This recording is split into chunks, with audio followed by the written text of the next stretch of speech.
ജാതിമത വിവേചനങ്ങൾക്കെതിരെ തൂലിക ചലിപ്പിച്ച മഹാകവിയാണ് കുമാരനാശാൻ. ചണ്ഡാല ഭിഷുകിയിൽ അദ്ദേഹം ജാതിഭേദവും മതദ്വേഷവും ഇല്ലാത്ത ലോകത്തെക്കുറിച്ചുള്ള സ്വപ്നമാണ് അവതരിപ്പിച്ചിരിക്കുന്നത്. ചണ്ഡാല യുവതിയും ഭിക്ഷുവും തമ്മിലുള്ള സംഭാഷണത്തിലൂടെ അനാചാരങ്ങളെയും അസമത്വങ്ങളെയും ചോദ്യം ചെയ്യുകയാണ് കവി. ബുദ്ധഭിക്ഷുവിലൂടെ മനുഷ്യസ്നേഹത്തിന്റെ ഗാഥയാണ് കുമാരനാശാൻ പാടുന്നത്. ചണ്ഡാല ഭിക്ഷുകി എന്ന കാവ്യത്തിലെ ഈ ഖണ്ഡത്തിൽ പരാമർശിക്കപ്പെടുന്ന ഭിക്ഷു ബുദ്ധശിഷ്യനായ ആനന്ദനാണ്. അദ്ദേഹം കിണറ്റിൽ നിന്ന് വെള്ളം കോരുന്ന ചണ്ഡാല ബാലികയോട് പറയുന്നു, സഹോദരി, കുറച്ചു വെള്ളം തരൂ, ദാഹിച്ചു വലയുന്നു എന്ന്. അവൾ അമ്പരന്നു പോയി. ജാതിയിൽ താഴ്ന്നവളായ തൻ്റെ പക്കൽ നിന്ന് ഈ ഉന്നതനായ ഭിക്ഷു വെള്ളം വാങ്ങി കുടിക്കുകയോ? അവൾ പറഞ്ഞു, ഞാൻ ഗ്രാമത്തിന്റെ പുറത്തുള്ള ചാമർ എന്ന അധകൃത ജാതിയിൽപ്പെട്ടവന്റെ മകളാണല്ലോ. അങ്ങ് ജാതി മറന്നുവോ? അങ്ങക്ക് ജലം തന്നാൽ ചണ്ഡാലികയായ ഞാൻ പാപം ചെയ്തവളാകും. കോപിക്കരുതേ. ഭിക്ഷു പറഞ്ഞു, ഞാൻ ജാതിയല്ല ചോദിക്കുന്നത്, ദാഹജലമാണ്. നാവ് വരണ്ടുപോയി. നീ പേടിക്കേണ്ട, എനിക്ക് വെള്ളം തന്നാലും. പിന്നെ അവൾ തർക്കിച്ചില്ല. അവളുടെ മനമലിഞ്ഞു. അവൾ കല്ലല്ല, ഇരുമ്പുമല്ല. അവൾ അദ്ദേഹത്തിന്റെ കൈക്കുമ്പിളിലേക്ക് ആ തെളിനീര് ഒഴിച്ചു കൊടുത്തു. ബുദ്ധമതം ജാതി വിവേചനത്തെ എതിർത്തു.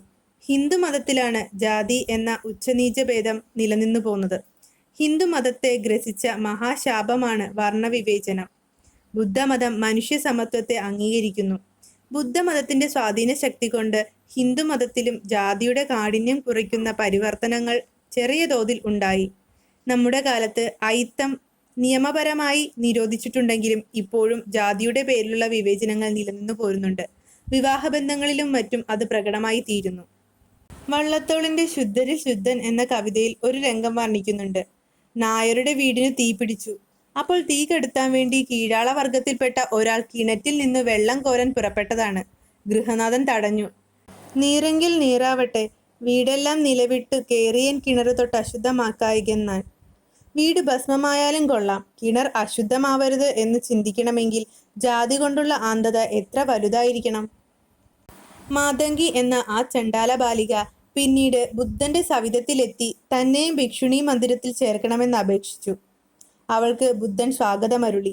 അവൾ അവിടെ മറ്റെല്ലാ ഭിക്ഷുണികൾക്കും പ്രിയപ്പെട്ടവളായി വാണു. മന്ദിരത്തിലെ ഭിക്ഷുണിമാരിൽ ബ്രാഹ്മണ, ക്ഷത്രിയ, വൈശ്യവർഗങ്ങളിൽ പിറന്നവർ ഉണ്ടായിരുന്നു. അവർക്ക് മാതങ്കിയോടൊപ്പം കഴിയാൻ ഒരു തരത്തിലും വിഷമമില്ലായിരുന്നു. പുറത്തുള്ള ബ്രാഹ്മണർക്കും മറ്റും അത് സഹിക്കാൻ കഴിഞ്ഞില്ല.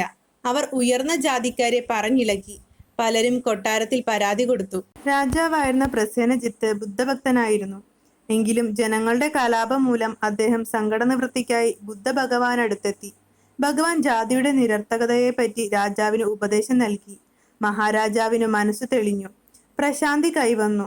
ജനങ്ങളെ പ്രശാന്തരാക്കാനുള്ള അന്തശക്തി ബുദ്ധ ഭഗവാൻ അദ്ദേഹത്തിന് നൽകിയിരുന്നു.